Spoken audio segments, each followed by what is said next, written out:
All right, it is that conversation that I promised you earlier that we want to dive into.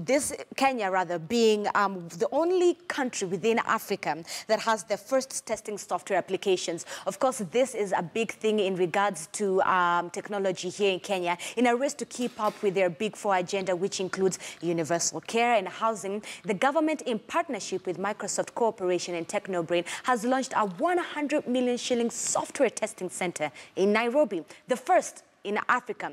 This center is the only fourth such outsourced center for Microsoft after China, Poland, and India. And according to recent research done by the Kenya National Bureau of Statistics, the recent rate of unemployment in the country is at 7%, meaning approximately 9 million Kenyans are out of the job. Bearing this in mind, Deputy President William Ruto noted that the testing center will benefit 1.4 million Kenyans searching for jobs and positioning Kenya as a benchmark of quality assurance and innovation. Furthermore, it will also boost the economic environment, which has been grim last year due to the prolonged electioneering drought and a decreased credit uptake within the private sector. I have Anand Mohan, who is the COO of Technobrain. Mr. Mohan, it's so good to have you this morning.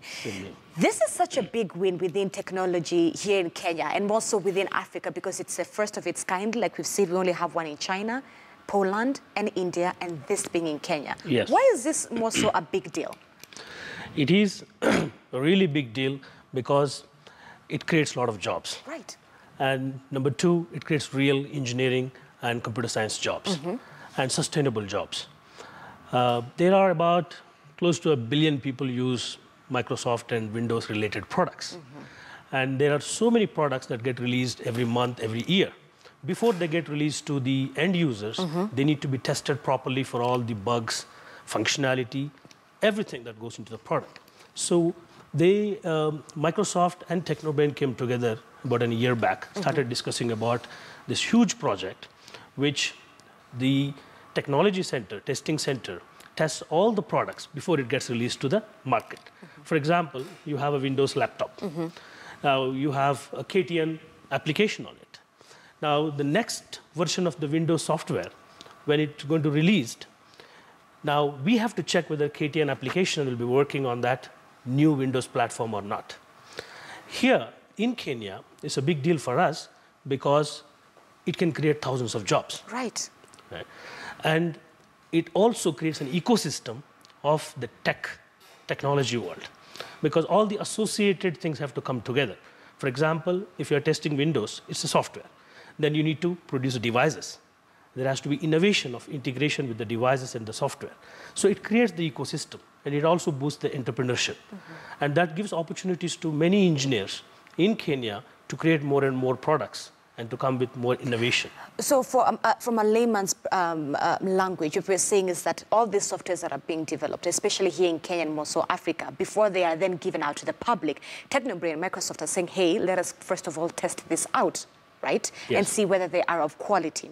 Absolutely. And creating jobs is one of the first key things that this will be able to do. Absolutely. All right. And absolutely. And for the global. Right. It's for Kenya, for Africa, and from here we are doing the application testing for the entire globe, the whole world. From here in Nairobi. Exactly. And this already was launched yesterday, so it's already under works. It's already on live. And this is going to also, what it's going to do is going to cause a lot of employment, like you said, a lot for engineering students here in Kenya, a lot of the tech students and more so. Will we see some sort of a partnership then with universities? Or, tell me more. So we have, in the first batch of engineers which we picked up, so we have students from Strathmore University, we are from Jomo Kenyatta University, and also from Nairobi University, and a couple of other universities. Now, as the center grows, then we are going to add hundreds and thousands of people. So we are proactively going to partner with these universities. And in the last year of their graduation, we are going to include this as part of the curriculum in their computer science or the other degree that they are pursuing. Right. So that will create the talent that is required for us. So these academic partnerships will help us to create a big talent pool that can be ready-made, available to be used in this testing centers. Talk to me about the challenges, especially with software testing, that you guys saw and you decided to come together with Microsoft and say, there's this hole, let's fill it in. And it can create opportunities. So talk to me about some of those challenges that you hope to seal. Sure. So the first challenge was to get all the compliance with related to information security. So we have to demonstrate that where we are going to have this testing facility is compliant with all the information security, which means there is no data that can be leaked. There is a confidentiality that can be maintained, both from physical and as well as from a software perspective. The process needs to be demonstrated that it's a foolproof to protect the data, especially protect the data. So that's one of the main challenge. Okay. So we being a Technobrain, being a ACI, CMMI level 5 organization, which is the world's top certification or the appraisal for any software company, we could demonstrate that information is secured and data is secured. Okay. The second challenge is to get all the, for example, we have end equipment we have imported. Okay. We have to set up a 1 GB data connection directly with the Microsoft headquarters in Redmond. Right. So you have to get some regulatory approvals to put all that in place. But these are good challenges to have because you are going to create a first of its kind software testing center in Nairobi, in entire Africa. So these are the challenges, but we have come over. They're good challenges to have. They're good challenges to have. Okay, and then let's sort of take this now in sort of, I want to say in a devolution point of view, county to county, because you will find, for example, a smart student all the way in Garissa, all the way in Turkana, or somewhere else different, has this brilliant idea, software idea. Will we be able to see this same Technobrain be taken to counties, or will we be able to see Technobrain bring these students into Nairobi with their softwares? Because you'll find like there are so many smart, techno-oriented students that are not based in Nairobi, and they have great ideas. Right. Yeah. So there are two parts to it. One, when we are scaling up the resources and the center in Nairobi, obviously we look at all the universities. We look at the universities outside Nairobi. We go there, we set up the academic partnerships, and we bring in them. The second part is the center can grow so much that we can set up different centers in different counties as well. So the first center is in Nairobi. The next one could be in another county. The third one could be in another county. That way we also spread the centers across all the counties, locations, and we can have local academic partnerships. So in some of the places where such kind of work is taking place, there are 10,000 people in one center. So, and there are many centers like this. So this technology testing center can scale up to 500, 1,000, even 10,000. So if you want to build that kind of a scale, you can't do it in Nairobi alone. You have to go to different locations and make it inclusive from all the different universities across the country. Mr. Mohan, let me say, I have this brilliant idea, this software. Do I just walk into to Technobrain's offices? What process is there for a young person in Kenya to sort of now work with you? Fantastic question. So they can just go to technobraingroup.com website. Okay. And they can fill in the details, their idea. Immediately they get a call, we get a meeting, we sit across with them, we evaluate the idea, we help them to launch the idea. Okay. So if they have a mobile, they can just go to the mobile, and from there, they don't even need to go to a website nowadays. They can go to a LinkedIn, they can go to Facebook, they can go to Twitter, and they can put their idea in a private message to Technobrain. And then we get in touch with them, we get them on board. And I'm glad that the CS was there for the launch. Yes, he was there. Do you feel as if the Kenyan government is paying enough attention to technology in Kenya, and more so technology and young people? Yes. Yes. Would you like to see them do more? Yes, definitely yes. They are supportive, they are very progressive. And whenever we have an idea, whenever we need some help, we always get the support. But we definitely need more, especially if you want to compete at a global scale. If you want to compete with China, if you want to compete with India, then they have a good tax incentives. They have very good incentive schemes to promote the innovation. They have the platforms. Not that we don't have. We have very good vehicles in Kenya. You just need to be, scale needs to be, grow.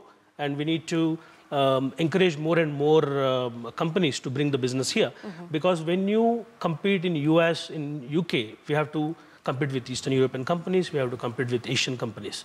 So having a good incentive system for the technology companies will rapidly grow the entire ecosystem. I mean, honestly, this is a big win for Kenya's technology platform, and I'm glad you say that young people can come and they can pitch their ideas and you can help them grow them, etc. But if there's one thing that a lot of Kenyans, especially young people in technology forums would rather ask is, how safe is my work? Copyright issues. How much can you guarantee them of that? Because some of them tend to shy away because of that. Here's my idea, and it goes. Right. Yeah. So it's a very, very interesting question because, first of all, we are talking about an ecosystem in terms of protecting the copyrights and intellectual property from a regulatory and from a legal perspective. And the second one is, let's say if the idea is out today with all the social media and the internet that is there, so somebody can steal the idea and can go and do it. So people tend to keep the ideas to themselves. But if you look at the flip side of it, once you put your idea in the public, now it's difficult for somebody to copy also. Right. Because it kind of creates an authenticity or a stamp that it was your idea originally, which you brought it out. So one way it helps. The second is Kenya has got a good intellectual property protection, but today it's global. So if you want to, you don't need to be in the US or you don't need to be in EU to apply for intellectual property protection or copyright protection. You can just go to online and fill all the details and put the idea and the architecture, and then you can get it protected. Then there is ICT authority also has a framework here, which they are helping the lawyers to connect with the young entrepreneurs so that they can advise them. So companies like us, we have incubators as well. So we also help them not only as an accelerator to the business, but also on how to protect your idea, on how to safeguard your intellectual property and copyrights. All right. So before we jump into the issue of data, maybe someone could be watching this saying, okay, so this is fantastic. It's in Nairobi and it's open forever in Africa. But a young person in Nigeria, South Africa, they would have to go through the same process where they just go online and then key in their details, and you'll be able then to connect with them. Because then again, you'll find that these young people then have ideas, but they're out of Nairobi, out of Kenya's borders. It could be Kigali, could be Rwanda. I mean, sorry, it could be Nigeria, South Africa. I totally agree with you. So TechnoBrain has offices in 21 countries in Africa. Oh, okay. So we are headquartered here in Nairobi. And then we have offices in, as you said, Rwanda, Uganda, Tanzania, Malawi, Ethiopia, Liberia, Ghana. So we have 21 countries. So if the person is from that country, they can always get in touch with the local company and we can do it. But as you said, there are 54 countries in Africa and there are more countries in the world. So for everybody to connect, internet is a good method. So we have various platforms where we can connect with them using the internet, on the email, and also live streaming is available now. So we can, as the way we are talking, both of us sitting here, I could be sitting somewhere else and we could be having the same kind of conversation. So there are no barriers. Technology is helping to, kind of bridge all that. Absolutely. Okay. So thereafter, after you guys test a software, what next? What next? What's the process? So here, Brian has come with a fantastic software. It goes through the testing processes. Then what? Is it then launched? Do then Kenyans and people have access to that software? Yeah, so this particular technology testing center that we have set up is exclusively for Microsoft. So here, when a product is released by Microsoft, before it gets released to the public, so we do the testing on all the different devices and all the different applications which are on that particular product. So when you test it, it's possible that you find some bugs. And it's possible that you find some improvements. So we report back to the engineering team, the design team, the developer team. So they rectify all those, they improve that. And when everybody agrees that, yes, this is in a good shape to be released, it gets released to the market in Kenya, across the world.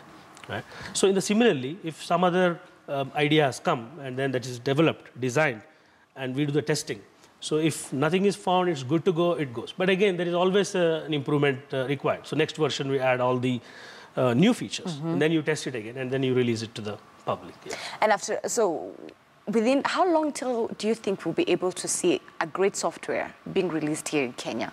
Probably, like you say, the next, I don't want to say Microsoft, but probably to that level of impact, the next software that we will say, proudly this came from here in Kenya by a Kenyan, just the same way we did with M-Pesa mobile banking, or rather mobile payment. How long do you think it will take for us, as a nation, for us to say, you know what, this software came from right here in Kenya? Yeah. Today, a lot of things are happening in Kenya, honestly. There are so many wonderful products are being released. So many great ideas are being built. A lot of innovation is happening around, including TechnoBrain, within TechnoBrain, outside TechnoBrain in Kenya. So for the stage that you explained to reach, saying that yes, this is the product that came out from Kenya, all over the world people are using it. It's time now. It's time now. Because earlier we had barriers in terms of, if you had developed a product here, how do you take it to global level? But now we are a company, TechnoBrain. We started from Kenya. Today we are all over the world, including US, UK, India, Dubai. So we are in 21 countries. So and ideas are brewing now. The platform is getting built. A lot of products that are coming out now. So in next 6 months, 1 year, 2 years, we'll see great products coming out in the market. And to hit that level, yeah, sometimes it does take time, but it can go viral as well. Right? Today, with the help of social media and internet, let's hope that 2018 is the year that we will see something like that. Mr. Mohan, this lastly something that you touched about in regards to data. Now, people's personal information has become quite a big, what can I say?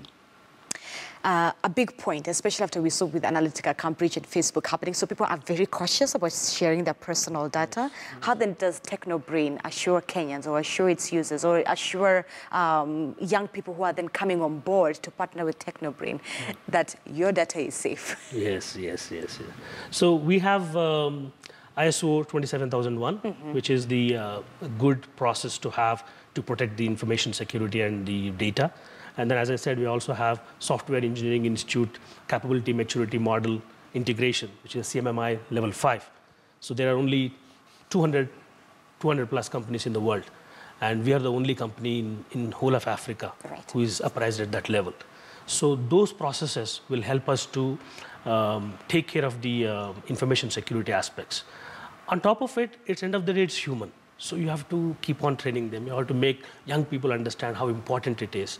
The ethical issues, moral issues. And after that, you put the physical security, software security. So it covers on a three-dimensional way. And every time you have to keep watching. Because as you said, this is a big thing. If the data gets leaked, used in the wrong way.